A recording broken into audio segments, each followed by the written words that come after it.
As decisões informadas começam aqui. Apoie o jornalismo independente e garanta acesso aos artigos de opinião exclusiva. A verdade não tem preço, mas as notícias que dão forma aos seus hábitos de leitura, sim. Agora, com 20€ de desconto. Assine em observador.pt.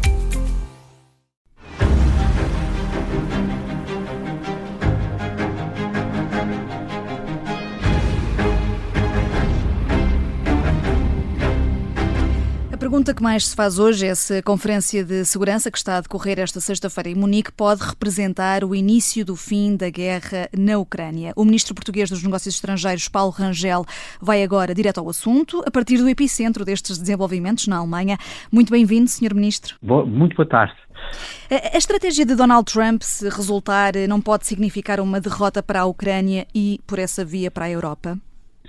Bom, sinceramente, eu acho que é muito cedo para se poder falar em vitórias e derrotas neste plano. Portanto, aquilo que nós sabemos é que houve conversa já do Presidente Trump com ambos os presidentes, que vai haver um encontro aqui no contexto de Munique entre o Presidente Zelensky e o Vice-Presidente J.D. Vance, e, portanto, que isso serão, com certeza, etapas relevantes para perceber qual é o quadro negocial.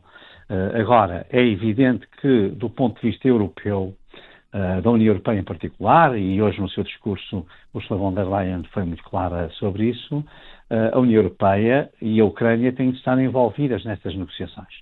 E, portanto, isso é um ponto que, obviamente, consideramos indispensável, quer pelo contributo que, em termos financeiros, da União Europeia para ajudar a Ucrânia, e quando digo financeiros, não é apenas para o sistema económico e financeiro, que, obviamente, numa situação de guerra, corria o risco de colapsar, é também para a ajuda militar, que foi realmente extremamente forte.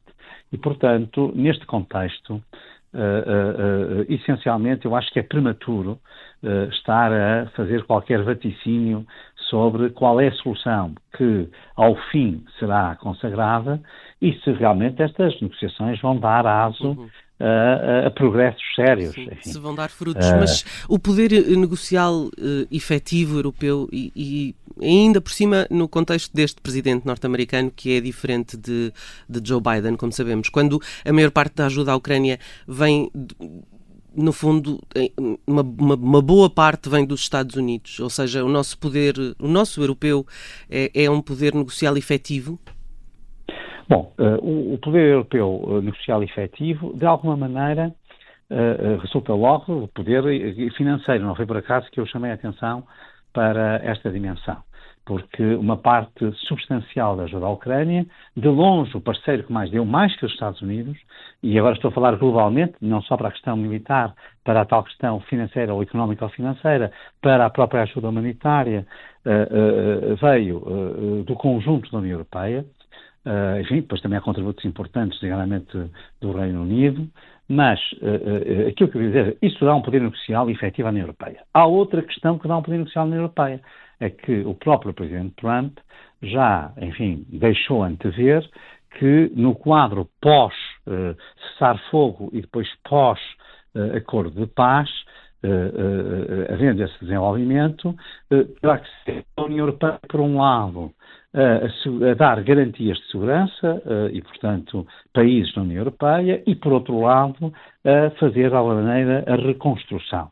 E até a acelerar a adesão. Esse é outro dos contributos que já saiu aqui da Conferência de Munique, que é justamente, Ursula von der Leyen disse que vai haver uma aceleração da adesão.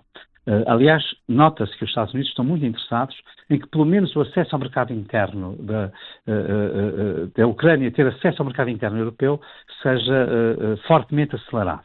Portanto, o que eu digo é, se a União Europeia tem que ter esse papel no pós-guerra, evidentemente que ela tem um poder negocial na solução final. Não tenho dúvidas sobre isso. E, portanto, temos que, enfim, agora pode ser mais efetivo, menos efetivo, poderá estar mais nos corredores ou mais nas mesas formais de negociação, mas não tenho dúvidas que não é possível, especialmente porque os Estados Unidos querem fazer, enfim, retirar do tabuleiro europeu sabemos disso, portanto, tem sido essa uma das batalhas principais. Aliás, quando o Presidente Trump e toda a sua administração insistem na necessidade de subir o contributo dos países europeus para a sua própria defesa, o que estão a dizer, tem que ser os europeus a assumir essa responsabilidade, portanto, é uma retirada do... Ainda hoje, o Vice-Presidente J.D. Vance disse, bom, nós não estamos provavelmente a retirar-nos da Europa neste sentido, estamos a dizer, a Europa tem condições para assegurar a sua defesa, os Estados Unidos são mais necessários noutros lados e, portanto, era importante que isto fosse atingido. Para nós é fundamental. Portanto, se os próprios Estados Unidos querem sair um pouco de cena ou retirar-se, digamos, para um papel menos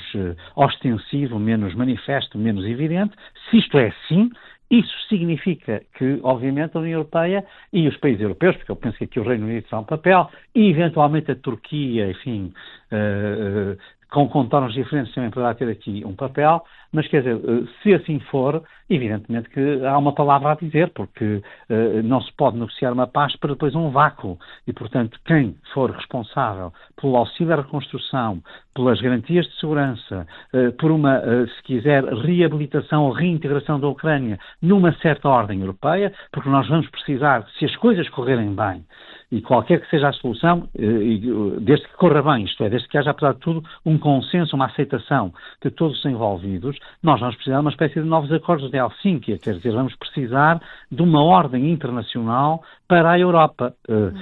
Tivemos a Carta de Helsínquia, enfim, nos anos 70, que equilibrou, digamos, fez um bocadinho, se quiser, ou um pouco, aquilo que seriam as regras, os princípios da Guerra Fria no contexto europeu.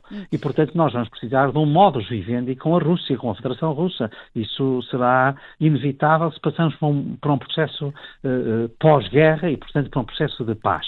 Portanto, aí a União Europeia tem que ter um papel. Portanto, é só para mostrar que há ativos da União Europeia para jogar, não é? A questão é que portanto, vemos a União Europeia aqui... não conta nada, é um pouco, digamos, eu diria que é, enfim, é boa para elites que queiram atacar a Europa, mas na verdade não corresponde sequer ao equilíbrio de forças no terreno. Mas certo é que vemos aqui os Estados Unidos a terem um papel de grande protagonista e com Donald Trump há só cerca de um mês no poder, sendo que Donald Trump acaba por quase fazer aqui concessões territoriais à Rússia ainda antes do início das negociações de paz, e isso, de resto, já foi até criticado pela Alemanha. Pergunto-lhe se também merece a crítica de Portugal e se vê aqui, porventura, o risco de uma capitulação forçada da Ucrânia. Aquilo que a posição portuguesa é a posição europeia. Neste plano não tem nenhuma diferença. E essa posição é, obviamente, a da salvaguarda da integridade territorial da Ucrânia, que sempre foi claramente afirmada, mesmo, por exemplo, eu estive com o Presidente Marcelo Rebelo de Sousa na Conferência de Zurique e isso ficou claro, que é o desenho territorial da Ucrânia tem de ser feito com o acordo da Ucrânia e, eventualmente, também com o acordo da Rússia. Portanto, o próprio Presidente Zelensky já disse... a concessão de território, mesmo que implique... O Presidente Zelensky também já disse isso, que poderia haver alguma concessão de território, etc. Enfim, mas isso, sinceramente, eu acho que o que nós devemos dizer, não devemos antecipar a solução que será desenhada no fim. Aquilo que nós devemos dizer é o princípio da negociação é o da integridade territorial da Ucrânia, é o princípio da sua soberania, é o princípio de que há uma potência agressora e há uma potência agredida e, portanto, é nesse contexto que as negociações devem ocorrer. E por isso é importante também, repare que o Reino Unido, a Alemanha, a França têm dito isso repetidamente, mas é a posição europeia e é a posição de todos os parceiros da NATO, digamos, aliás, verbalizada pelo secretário-geral Mark Rutte.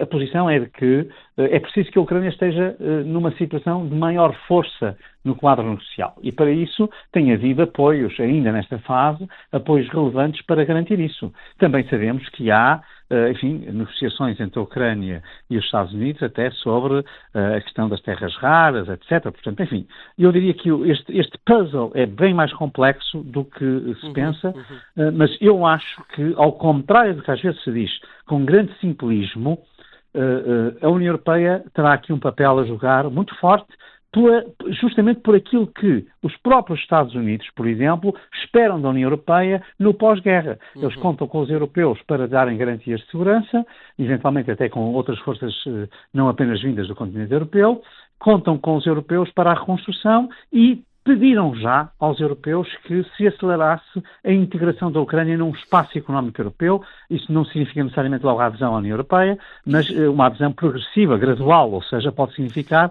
como eu dizia, por exemplo, a abertura do mercado interno ou de certos segmentos do mercado interno. Enfim, isso até já tinha acontecido com a agricultura. E quanto à entrada na NATO? Quanto à NATO, o princípio que ainda o Reino Unido, penso que hoje ou ontem, reafirmou, e enfim, a França também, é o princípio de que achamos que a Ucrânia pode fazer parte da NATO, e portanto que isso aliás já foi aprovado pela própria NATO, não foi aprovado, foi o momento em que isso aconteceria, nem os termos em que isso aconteceria. Bom, eventualmente, esta é a posição de princípio. Depois, o que sairá das negociações, bom, poderá ser uma coisa a ser negociada, em que moldes é que isso se fará. Não há dúvida de uma questão.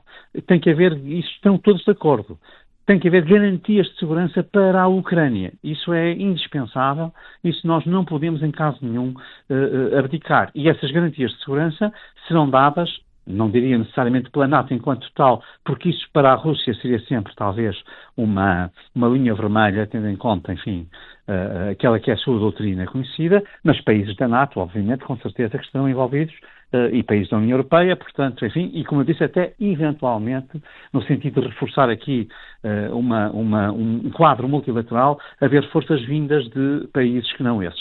Mas, enfim, tudo isto é um pouco especulação com base naquilo que hoje nós sabemos. Eu acho que nós temos que aguardar para compreendermos exatamente como é que será o ritmo e qual será o enquadramento destas negociações. Neste momento, o que nós podemos dizer é que foi dada uma espécie de pontapé de saída, mas nada mais do que isso. Portanto, nós não sabemos em que lugar está a bola e qual é o campo em que a bola vai ser jogada. E nesse sentido, Sr. Ministro Paulo Rangel, não o preocupa que esta ameaça dos Estados Unidos à Rússia de envio de tropas norte-americanas para solo europeu, caso a Rússia não aceite um acordo que garanta a independência da Ucrânia, pese embora a concessão de alguns territórios? Pode haver aqui o risco de uma guerra em solo europeu? Bom, repare, o papel que os Estados podem ter é um papel de persuasão e de dissuasão, é justamente esse, não é? É de trazerem os parceiros para a mesa. Provavelmente, se os Estados Unidos não tivessem esse recurso para usar, porventura a Federação Russa também não estaria disponível para negociar. Portanto, enfim, há aqui um jogo, digamos assim, de persuasão e dissuasão, típico, se quiser, de uma guerra fria. Há aqui muitas coisas, enfim, isto partiu de uma guerra quente que está ainda a decorrer, com efeitos trágicos para a Europa e, em particular, para o povo ucraniano e para a Ucrânia enquanto Estado, mas há aqui muitos sinais para quem conheceu bem a Guerra Fria, o meu caso, que nasci nesse esquema binário, há aqui sinais muito parecidos e, portanto, há aqui com certeza também questões de dissuasão e de persuasão que terão que ser usadas nesta fase e, portanto, e agora, mas como digo, tudo isto é um pouco por trás, não é uma coisa que seja mesmo manifesta e clara. Sim. E, portanto, tudo isto tem que ser dito com grande reserva, portanto, porque, sinceramente, nós não conhecemos exatamente qual é o roteiro que, neste momento, está a ser seguido. E, nesse ambiente de Guerra Fria, qual seria o papel de Portugal? O papel de Portugal, neste contexto, é sempre um e só. Portugal está na União Europeia, Portugal está na NATO, os seus valores são completamente conhecidos, Portugal, nesse sentido, é um parceiro altamente confiável e altamente estável, e, portanto, nós estaremos alinhados com os nossos parceiros europeus, dentro da União Europeia e com a NATO. E a meta de antecipar os 2% de investimento em defesa até 2029 pode revelar-se, afinal, uma ambição pequena, Sr. Ministro, tendo em conta até os pedidos feitos esta semana pelo Secretário-Geral da NATO? Olha, eu terei de me retirar agora, mas não quero fugir à sua pergunta. Hoje já houve aqui algo que é altamente revelador. A Presidente Ursula von der Leyen, ela própria, disse que vai ativar a cláusula de escape dos 3% para efeitos de investimento em defesa. Enfim, vai propor essa ativação. Portanto, isso é, obviamente, já um sinal de que se quer acelerar, eventualmente, algumas das metas que existem, mas isso, sinceramente, também é uma coisa que teremos que ver a seguir, até no contexto da União Europeia. E, enfim, agradeço muito o vosso convite. Muito obrigada, Sr. Ministro Paulo Rangel. É tudo muito, muito exigente. Sei que tem prazos apertados e agradecemos muito esta entrevista. Muito obrigada. O Sr. Ministro Paulo Rangel, Ministro dos Negócios Estrangeiros, diretamente a partir de Munique, onde está a decorrer esta conferência de segurança com a guerra na Ucrânia em pano de fundo. Obrigada.